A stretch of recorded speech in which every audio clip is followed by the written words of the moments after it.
Brian is the Chief Technology Officer at KeyData Associates.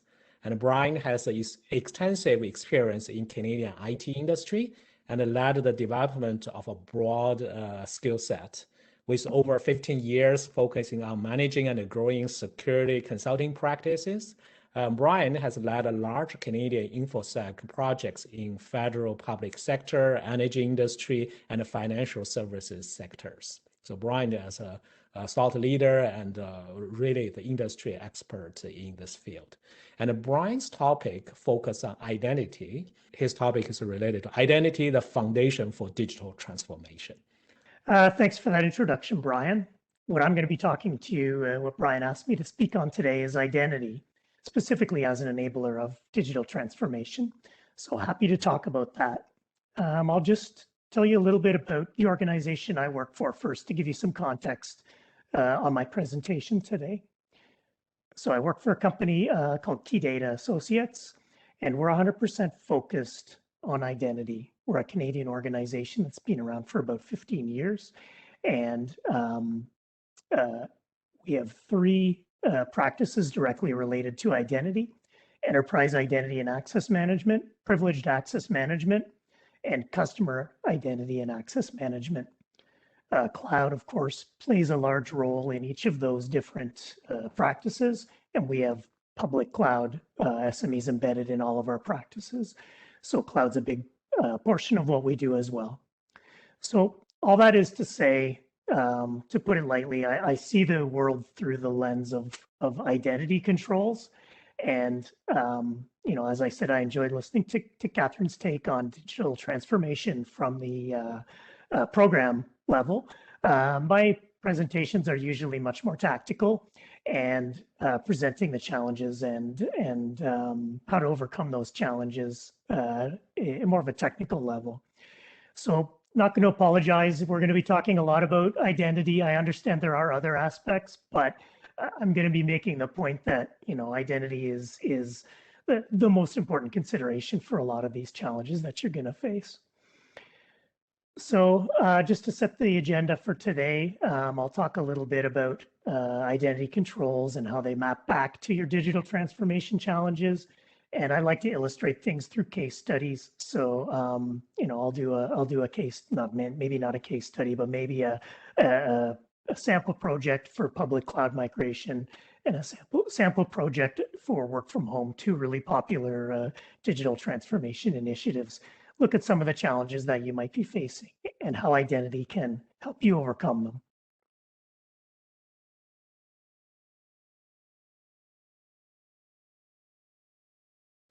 Great. So not everybody lives and breathes identity. I'm going to be mentioning a few terms, so I think the other Brian would appreciate it if I take a few seconds and define these terms. So they may be different than the way you're using the terms as well. There's never 100% agreement on anything in security, as everybody knows. Identity and access management, to use like the Gartner definition, enabling the right individuals to access the right resources at the right times. That's an inward-looking practice or domain. Usually deals with you know, employees. It's more employee-centric. Privileged access management, that's the ability to take IT administrators and allow them to do privileged functions. It's a subset typically of identity and access management, but you can argue that it's one of the most important aspects of identity and access management because these are users that hold a lot of your crown jewels and they require special attention. Access management is tracking, controlling, and authorizing users' access to systems. So that's the whole, you know, foundation of gatekeeping between users and resources. And customer identity and access management. This is one that a lot of you haven't heard of if you're not dealing with customers within your day-to-day activities. And SIAM essentially allows organizations to securely capture and manage customer identity and profile data. And for those of you that work in that field, you understand that internal identity and access management, or EIAM, and CIAM have different challenges and strengths. So SIAM is a really growing field for reasons that we'll talk about during the presentation. Digital transformation, I don't think I need to fully define. We just talked about it for a little while. So, but I do like to include that definition just so my presentation can be viewed in isolation. And we'll be talking a lot about different digital transformation projects on my next two case studies and then in the panel afterwards. So identity. You probably have heard the term identity is the new perimeter. That's one that a lot of people are throwing around now. I like that image. It speaks to the dissolving perimeter and how identity is the one thing that seems to be withstanding that dissolving perimeter. There's other terms as well. You could latch onto the term identity impacts everything. And what I say, what I mean when I say that is, kind of rolled out in these bullet points. Identity controls are pretty much the only controls that can be, mapped in all of these different ways. Identity follows you through different physical locations and device formats. I'm at home on my laptop right now. Identity would be required, obviously, to log into my corporate resources. If I'm on my phone, if I'm in a coffee shop, regardless of where I am or what I'm doing, identity follows me. It's not every control does that.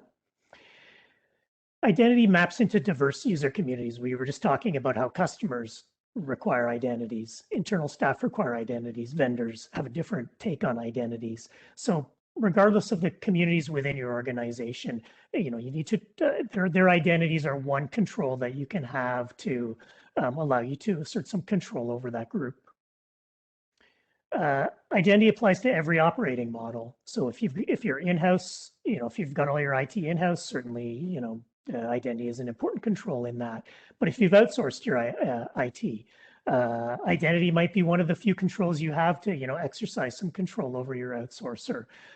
Typically, they can't access resources within your organization unless you've still got identity controls to fall back on. SaaS, if you've gone with a SaaS model for some applications, identity is one of the few controls left that you haven't outsourced as part of your SaaS application. And IaaS, of course, same as in-house. Different cloud models. Identity is present in all different cloud models.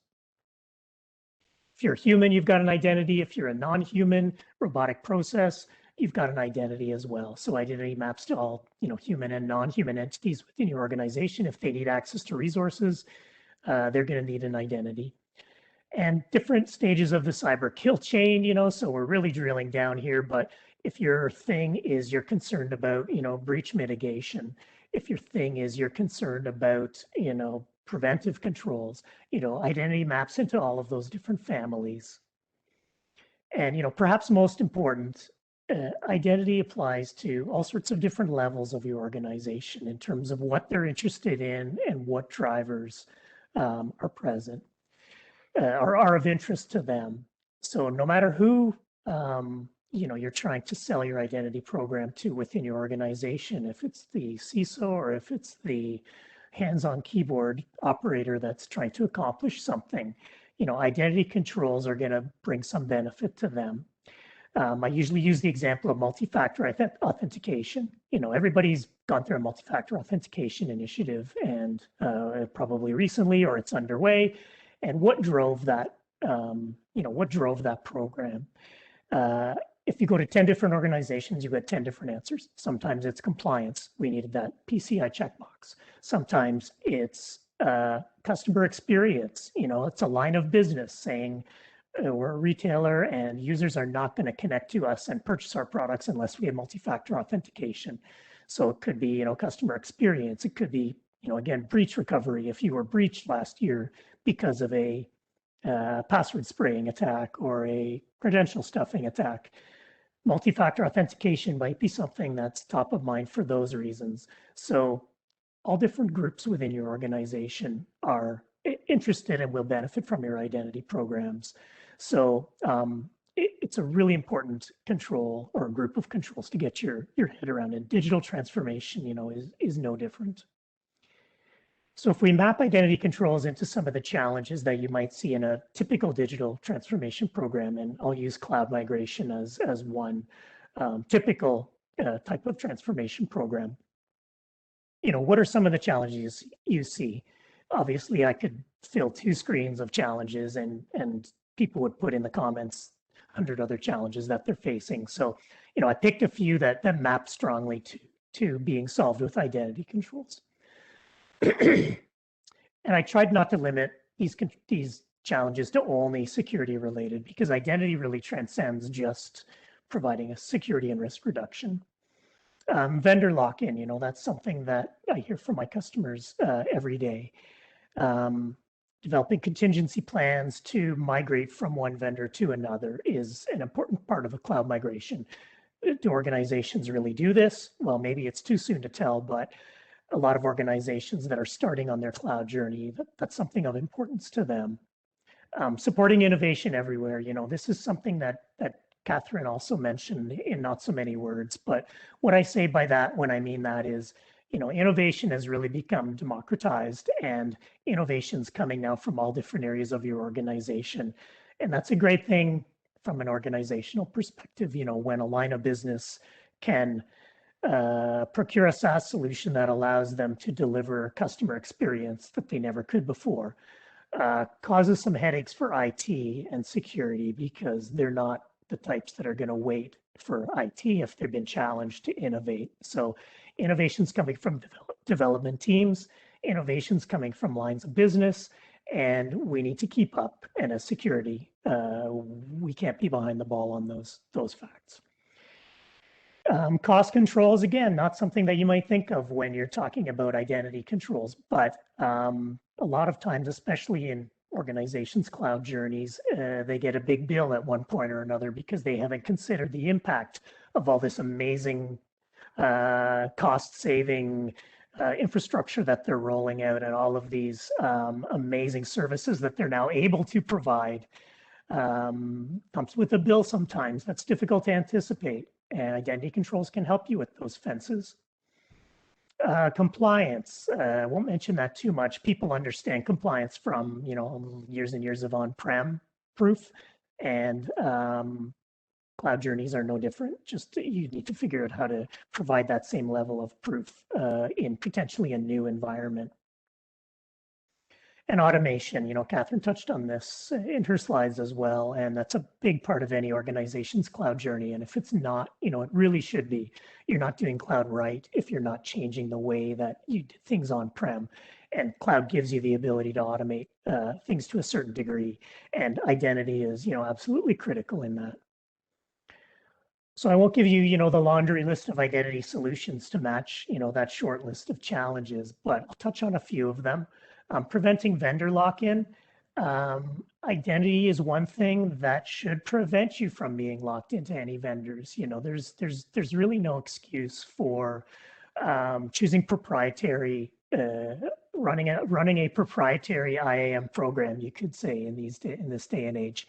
The technology exists that everything should be standards based, and cloud vendors are particularly great because most of them are so new about supporting those standards. Things like federation and SAML, single sign-on, those types of things, allows you to port identities, between cloud vendors and in and out of SaaS applications, for example. And if you are concerned with, establishing a directory, there's also, like Microsoft on-prem AD or Azure AD. There's meta directories and virtual directories that can help you kind of consolidate, prevent you from being tied in even to one directory structure now. So really your identity program is one thing that can prevent you from being locked into any vendor. There's of course a million other ways that you can be locked in that you have to look out for, but I'm proud to say that identity is not one of those controls. Supporting innovation everywhere. We touched on it in my last slide. Lines of business are going to innovate. They're going to procure SaaS solutions. If you want to be negative about that whole, if you want to put a negative term to that whole experience, that's when we start to say shadow IT, and that does have a negative connotation. But it also shows you that, lines of business are out there trying to do things on their own for the betterment of the organization, presumably. And they could turn around and say, well, the only reason we established shadow IT is IT wasn't keeping up, security wasn't keeping up. So, the truth is somewhere in the middle. You can't move at the speed you'd like all the time, but at the same time, security and IT needs to enable these diverse areas of your organization to innovate. So, security needs to be guardrails, not the speed bump, and definitely not the toll bridge. So some ways that you can do that, in terms of lines of business, identity establishes that flexible digital framework that I was just talking about. And at the very least, your new SaaS applications, they should be coming to you for to be involved in your identity framework. That shouldn't be a burden for them, and that should be something you should welcome, because now at least you've got strong identity controls in that SaaS application.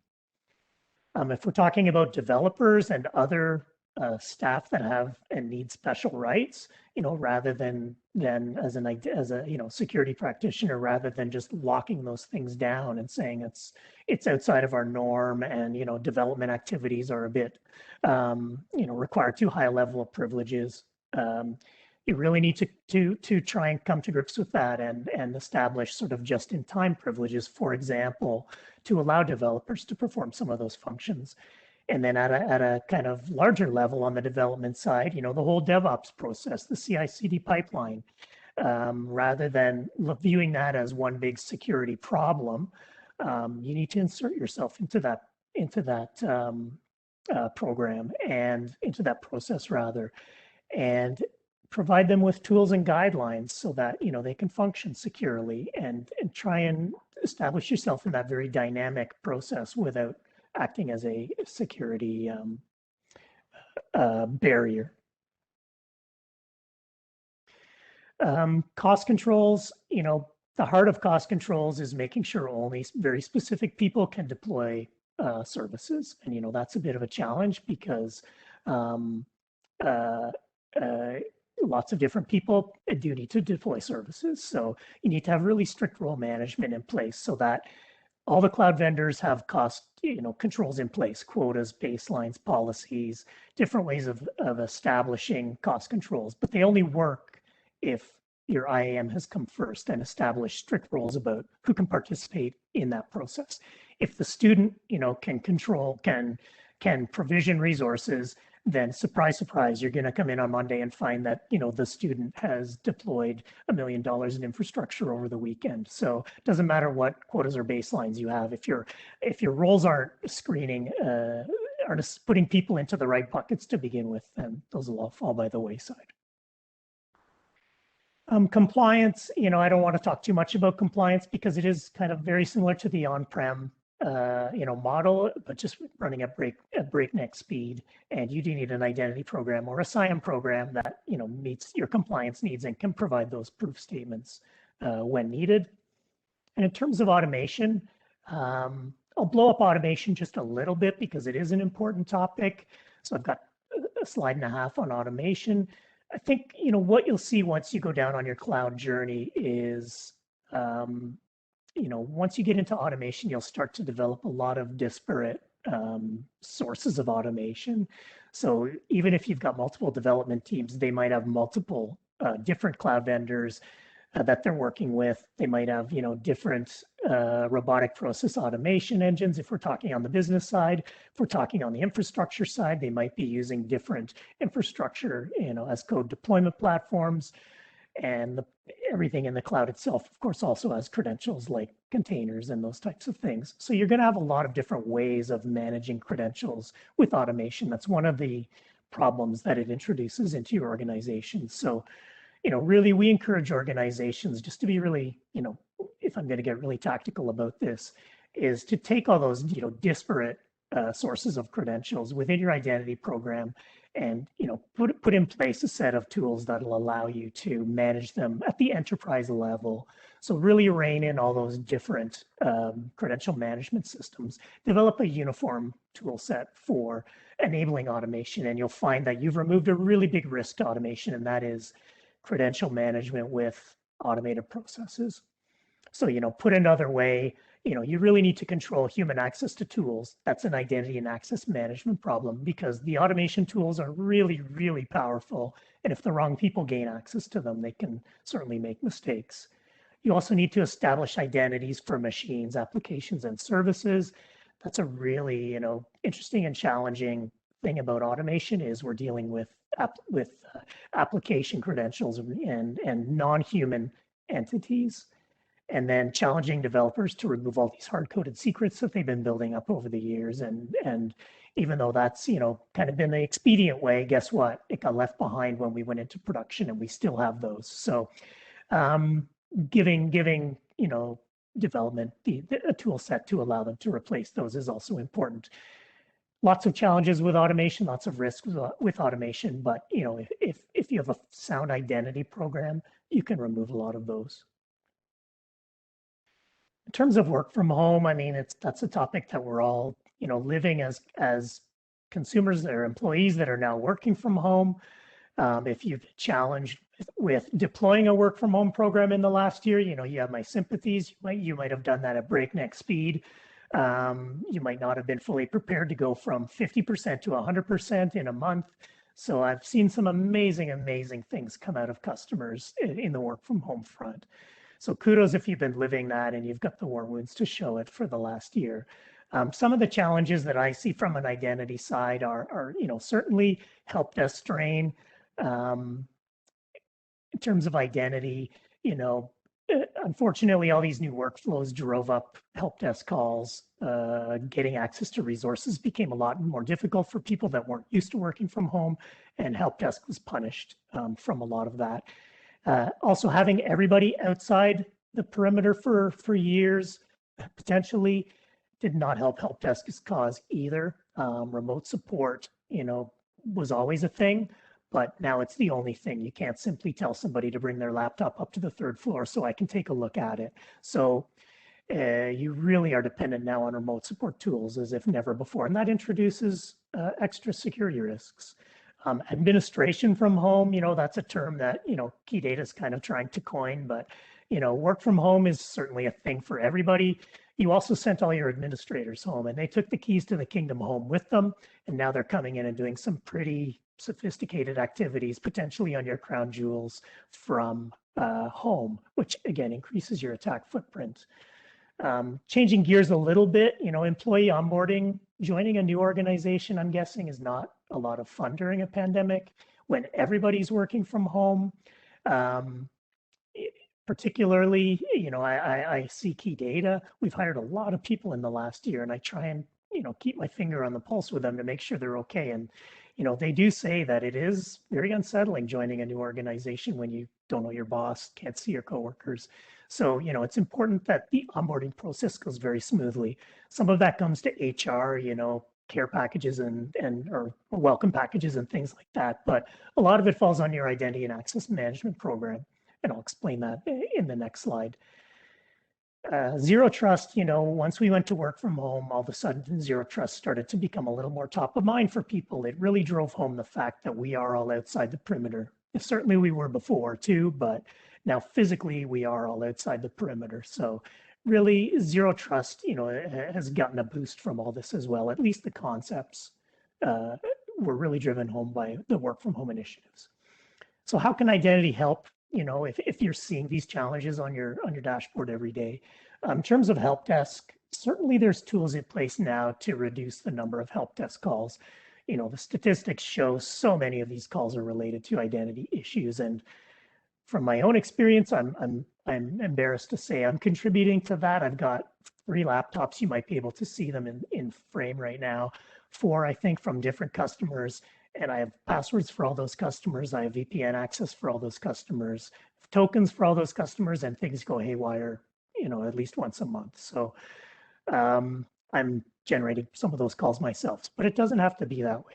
There are technologies now in place between single sign-on and passwordless authentication, FIDO keys, Windows Hello. There's tools in place now. I know we can't go from 0 to 100 in a day, but there's tools in place or technologies in place now that allow you to start to migrate to more seamless user approach in terms of authentication, which generates tremendous numbers of help desk calls, especially when you've changed everybody's workflow overnight. Allowing power users to self-administrator, like the developer that I mentioned earlier, who needs to install software on their laptop, telling them to wait 3 weeks while you try and figure out a way to give them their administrator credentials and take over their machine is probably not realistic. So, you need a method of granting just-in-time access, and PAM programs are perfect to allow you to do that. Help desk staff taking over machines, that's always been a thing as well. But you need a secure way of doing that now that laptops aren't going to come in, they haven't been in your office probably for the last year. You really need a bulletproof way of doing that always. In terms of administration from home, layering solutions on over top of your administrators. It's one thing to allow somebody to access a database for business purposes from home. You probably have controls in place for that. To administer that database and potentially dump that database, I don't think it's unreasonable to establish a privileged access management program that puts extra controls on those admins, as long as they're fairly frictionless. Allow the admins to do their job. So you might want to consider things like just-in-time delivery of privileges, behavioral analytics, session recording. Those are all things that are very standard to PAM tools. You just have to get them out there and attach to these remote employees. Employee onboarding, as I said, it's really about making employees feel like they've joined a well-run organization that has a well-executed onboarding process and allowing them to be productive faster. Talked to an organization about 2 months ago that said when a student starts, it takes about 3 weeks to get them up and running. That's an extreme example, and I know your organization probably isn't like that, but think about what that means to an employee if you're offline for that long, or if you've only got email for that long.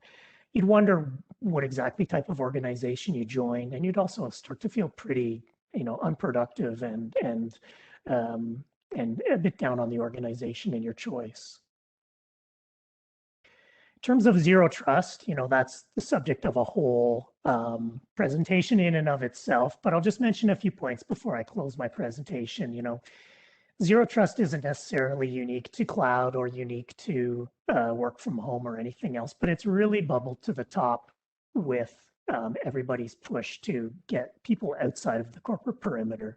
So I'm going to recommend, this NIST special publication 800-207 that I have got up on the screen right now.